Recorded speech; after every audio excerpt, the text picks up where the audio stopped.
डायमंडचा set किती सुंदर आहे ना मम्मा, एकदम जीव ओळवून टाकावासा वाटतंय. अरे तुम्ही काय सगळी दुकानं लुटून आणली आहेत का? तुमची खरेदी संपतच नाही. वा,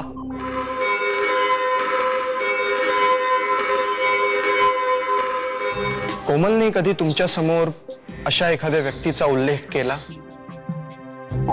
ज्याच्या नावाची सुरुवात एम किंवा पी पासून झाली आहे, किंवा असं एखादं ठिकाण ज्याचा शॉर्ट फॉर्म या इनिशियल्सनी सुरू होतोय? या दोन अक्षरांशी कधीही तुमचा काहीही संबंध आला? तू काय विचार केलास या लग्नाबद्दल?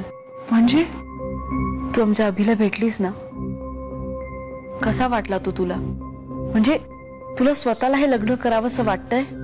पण तू अचानक असं का विचारतेस मला? आमचा अभि जरा वेगळा आहे ना म्हणून. म्हणजे जनरली मुलं अशी साधी भोळी किंवा गप्प गप्प नसतात ना म्हणून. ते जाणवलं मला. तू काही बोलतच नाही. मनू, तुला जर काही खूपच मोठा प्रॉब्लेम वाटला तर तू हे लग्न मोडू शकतेस. यासाठी जर तुला कोणाची मदत लागणार असेल तर मी तयार आहे. मला खरंच काही कळत नाहीये. तू हे सगळं मला का सांगतेस? बाबा, आपल्या समोर मनूसारख्या चांगल्या मुलीला फसवलं जातंय आणि आपण काहीच करू शकत नाही आहोत. तिला कळत नाही आपण कुठल्या जाळात अडकतोय ते, आणि ते तिला कळणारही नाहीये. म्हणूनच तिची निवड झालीये. मनू ह्यापुढे सगळ्याला खंबीरपणे तोंड देईल अशी आशा बाळगायची आणि तिला त्रास होणार नाही अशी परमेश्वराकडे प्रार्थना करायची. दुसरं काय करू शकतो? कोणाला त्रास होऊ नये असं वाटतंय तुम्हाला देवराज? हा, अगं हिचं डोकं दुखतंय, त्रास होतोय असं म्हणते ती. शलाकाचा? हा.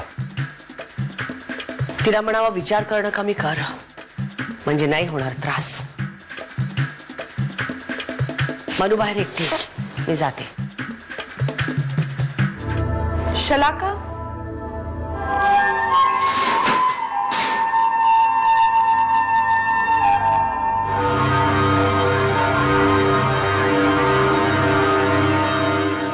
मनू कंटाळलीस?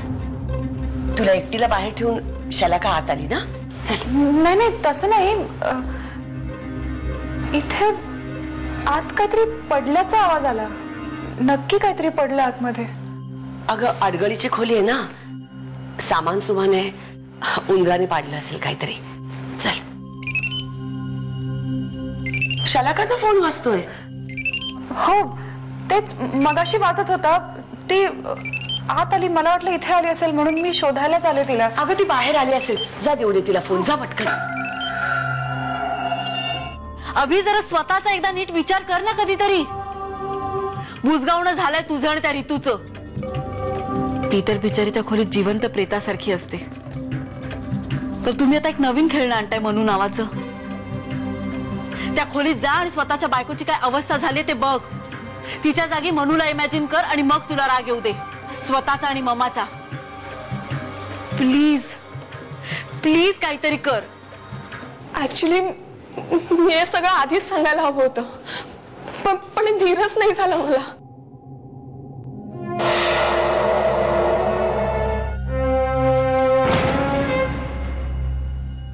कादंबरी,